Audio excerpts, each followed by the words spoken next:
Aren't they the cutest little things, hey? Hey, meow meow. Meow meow. Yes, we've sort of adopted two cats. And, oi. I better not leave them up here too long. Hey, come down. The cutest little things, aren't they? Yes, no, we're not doing a cat video. It's Monday, and unfortunately, Mother seems to have abandoned these cats in our house. So I think it's the right thing for us to do, and we need to go off and see if we can get some cat milk for them. They're 3.5 weeks old, and Mother hasn't showed up for a... Wait. I have to grab these cats, hold on. Okay, so let's talk about the Saao Song. Or you might commonly know them as Ladyboys, and there are other generic and less than polite terms to call them, but people have been asking me to do this video for a while, so let's talk about it. Yeah, have my mask, it's alright.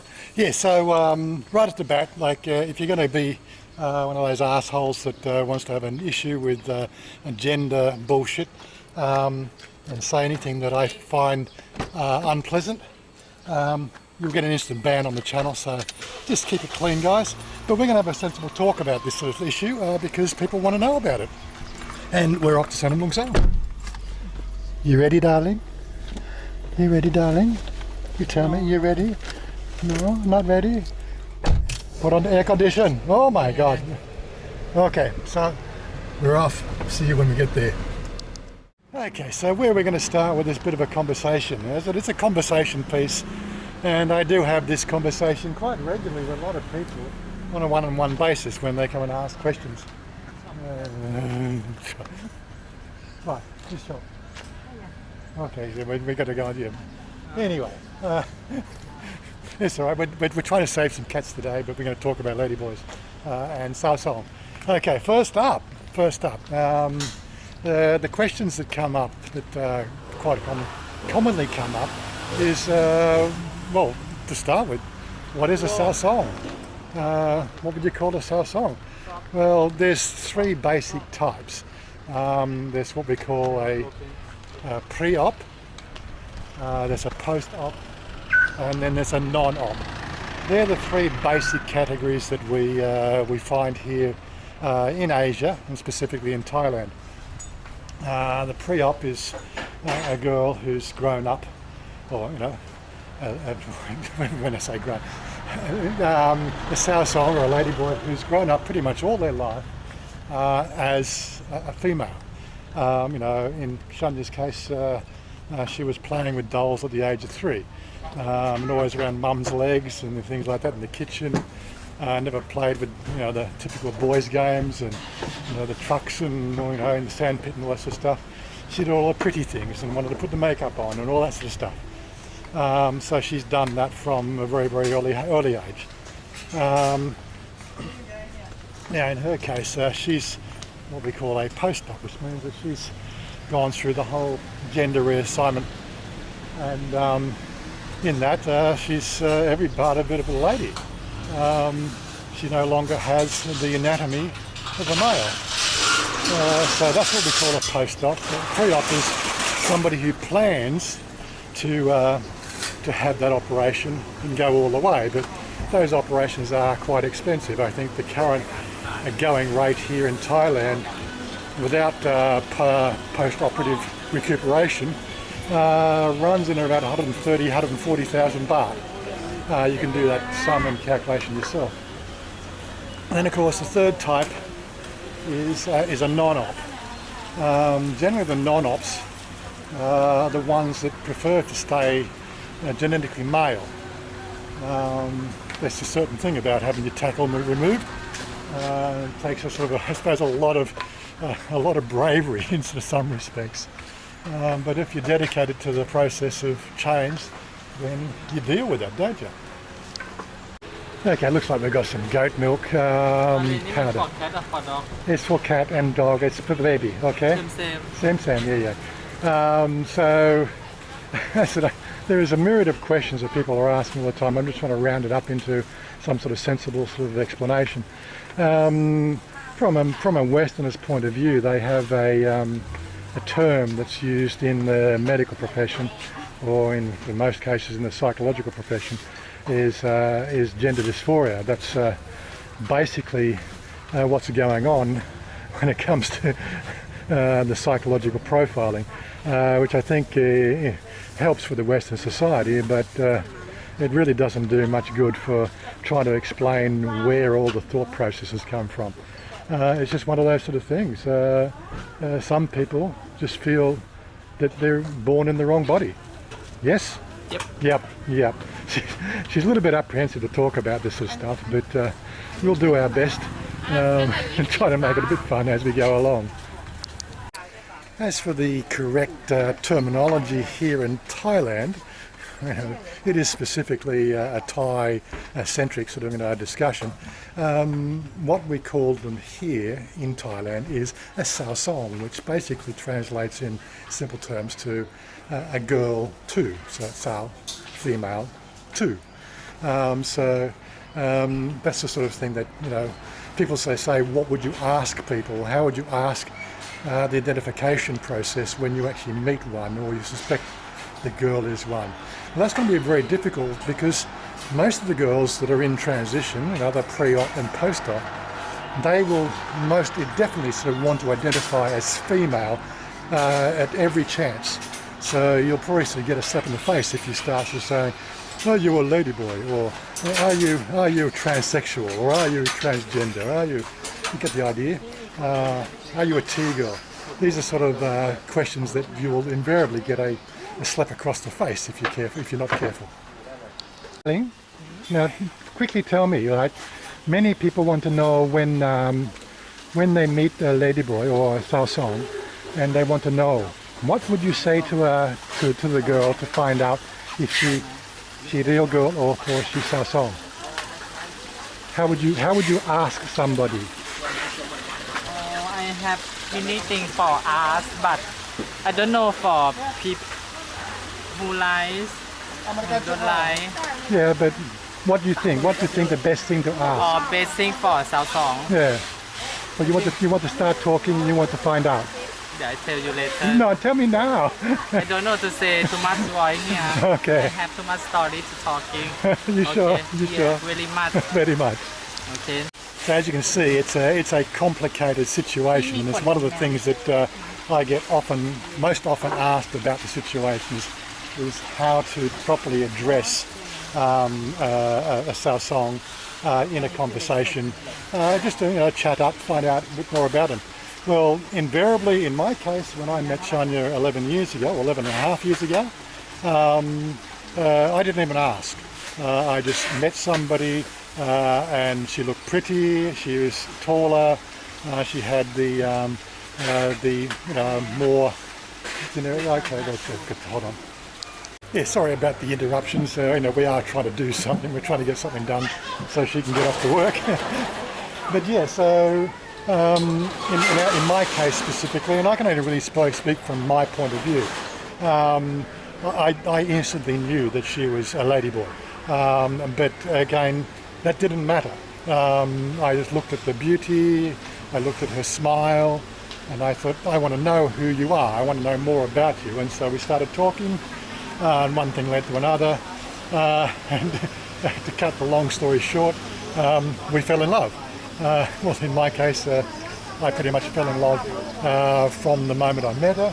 After a bit of a conversation, things developed into a more intimate relationship, if you know what I mean. This is one of the things I think seems to be lacking out there these days, is how to have a conversation with anybody. Everybody wants to fight against everybody and have a problem. And quite frankly, I think the art of conversation is completely lost on most people these days. I certainly don't have a problem with conversation. And I quite enjoy, 50 baht for some fish, okay. Well, you want to give the fish to the cat? One more, yeah. She wants to give the fish to no. That's for the salon, okay. As for a safe bet for the genuine new explorers, I think the best thing to do is just, if you feel that you're chatting to a ladyboy, or Saao Song, whichever way you want to look at it. Try to get used to the word Saao Song.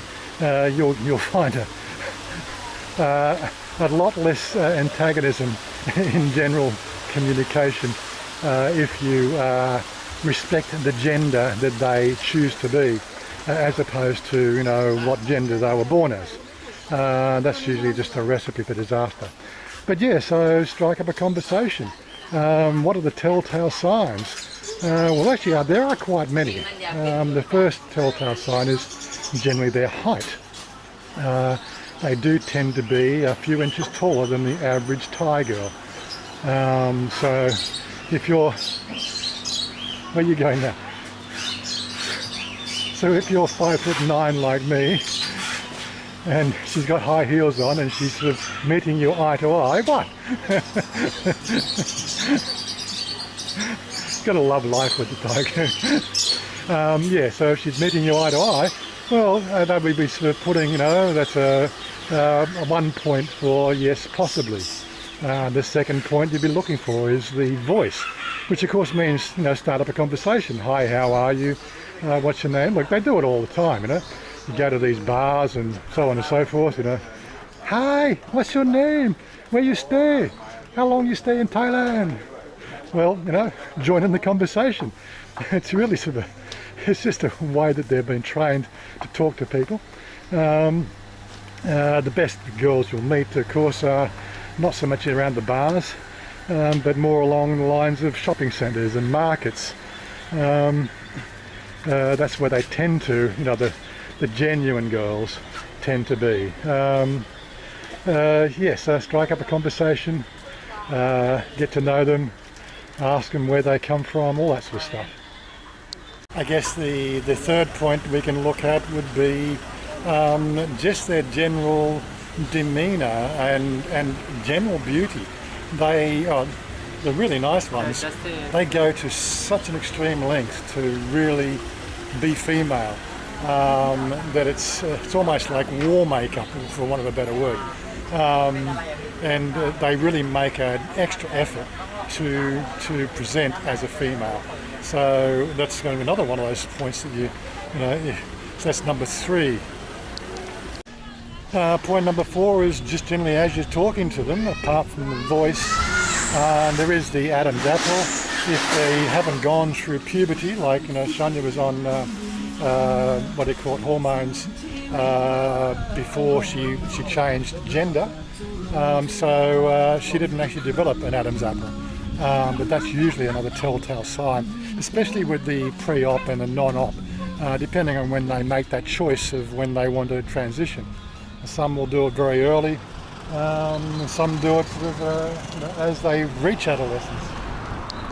Well, and another major point that you'll come across is hair play. They are obsessed with long hair. That's one of the more obvious things. As you can see, Chanya's a hair stylist, so you know, she's actually taken a career in one of the things that she has a passion for, which is long hair. I've been trying to convince her the fact that shoulder length would really be quite sexy on her, but that's a little bit of an uphill battle. She likes the length. Is something very specific about, you know, the length of hair and a ladyboy. It's quite amazing.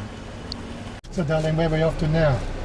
Oh, I don't know. Just go first. So we want to see, one of them's got a bit of a gummy eye, so we need to get some ointment or something to see if we can help that, you know, keep the infection out. I don't know to say. Yeah. Poor cats, you know, their mothers, I don't know whether his mother's just given up on, you know, raising children or what. Oh, Wi-Fi. Gotta live with that. Okay, so here we are. We've actually dropped in at a veterinarian, looks like it, and they're going to take care of what we need for the eye drops, at least anyway. Well, find out at least anyway. Well, okay, I think we've all done the Chanya's cat rescue stuff now for today. We've got the medicine, we've got some bowls for them to eat out of, we've got all the instructions. Hopefully we've got to save these 2 baby cats. Okay darling, we're now Bye Ban, okay. Alright, so we head back home and then we'll finish up this video. Yeah. she had to go, so I've dropped in here at Cafe Amazon, just at it's a new super station here, just across the road from Daylight World Market, which is where one of these markets we go to on a regular basis as well. But yes, where were we? So yeah, so those are the basic telltale signs of, you know, how to identify. There's a few other little telltale signs as well, and that usually comes in their forwardness when you're actually talking to them.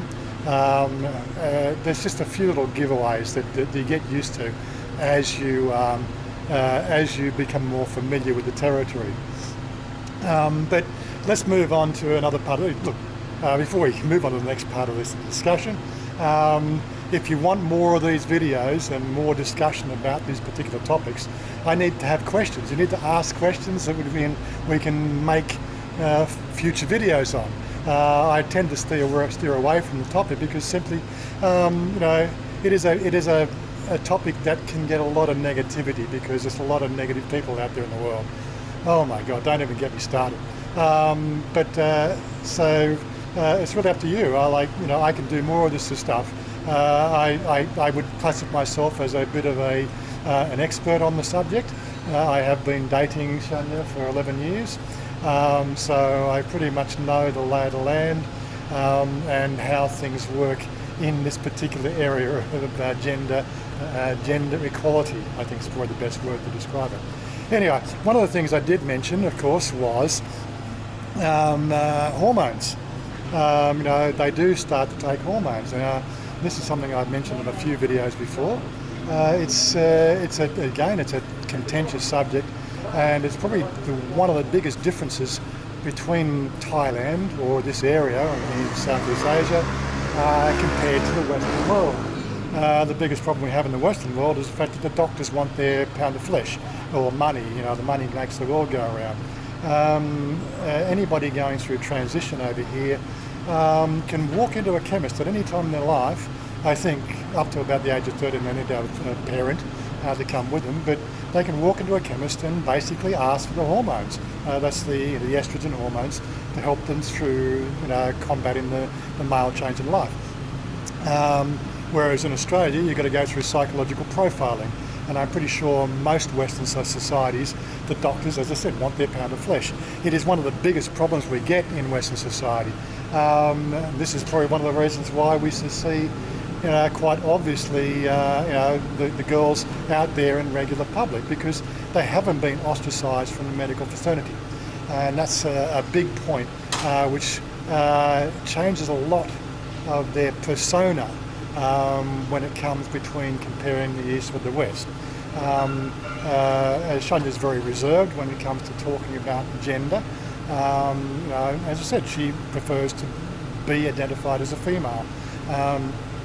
And again, she's, you know, pretty much all female. She's gone through that whole process. Whereas other girls, they haven't. And it's a real minefield to tread along.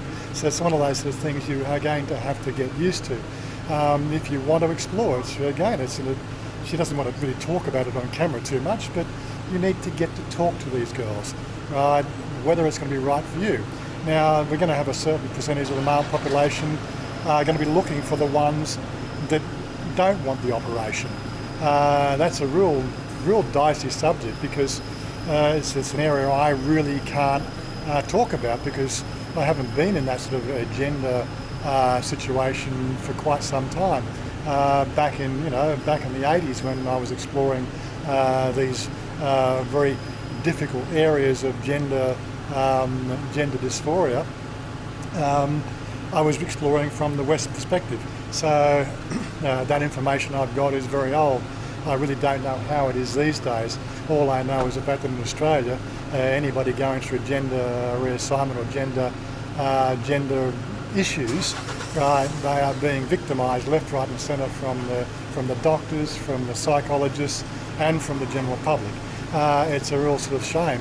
And again, probably one of the reasons why the explorers that come over here to look for this particular sort of side of life, maybe that's why they're enjoying it so much more because the girls haven't been programmed in that sort of negative growing up environment.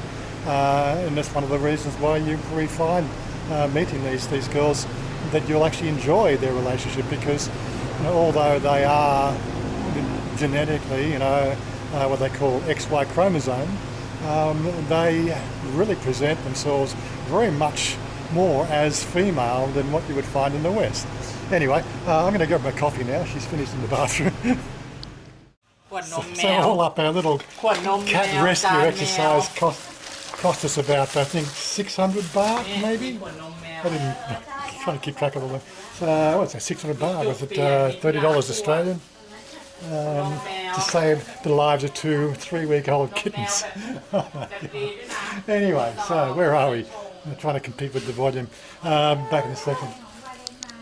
Anyway, so let me wrap this up so that we don't drag this on too long. It's a subject that we can spend hours on, and so what I'll probably do is one of the upcoming live streams we do on a Saturday morning, we'll make this a topic where you people can ask genuine questions about all sorts of things to do with the whole Saao Song issue here in Thailand. It is something that a lot of people want to explore. They want to find out more information. You're in a foreign country, and you basically, you really sort of, you are susceptible to all the wiles. I got a phone call. Of course, it is interesting, like always the interruptions in general regular life. I've written out a couple of different discussion, longhand discussions about this particular subject, and it's just never felt right just to sort of read off a crib sheet and talk about it, because it sort of sounds too prepared. But again, I've got that sort of material as well. It's just one of those things. I've never really wanted the channel to be specifically about these transgender, transsexual issues of life, because that's a personal thing that most explorers will want to do without telling their friends in one sort of sense. I know I was, back in the 80s, it was a very closeted issue, and nobody really wanted to talk about it back then.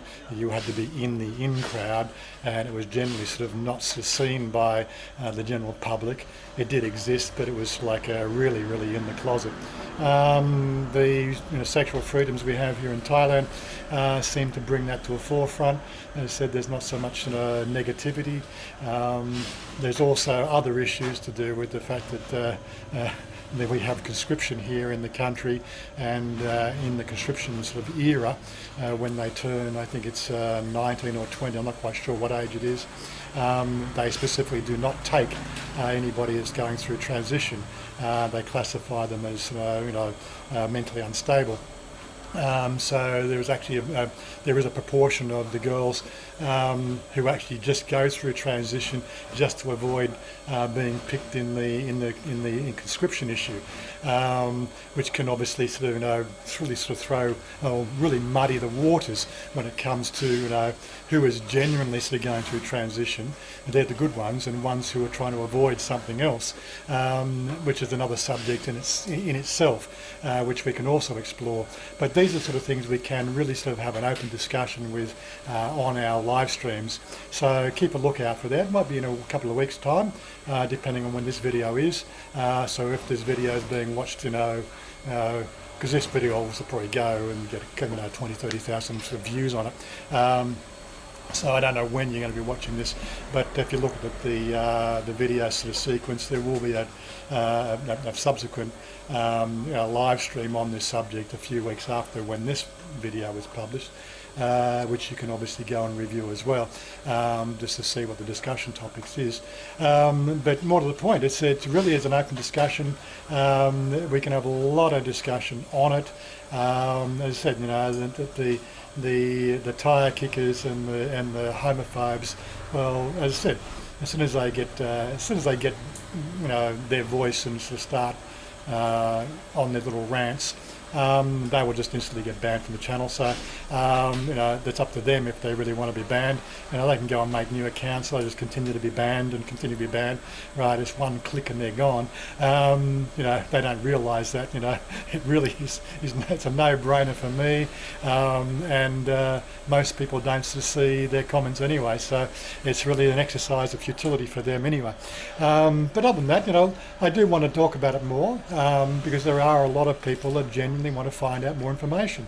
So hopefully there's a lot of gems that I've given you here as the 20-minute video I think it's going to be.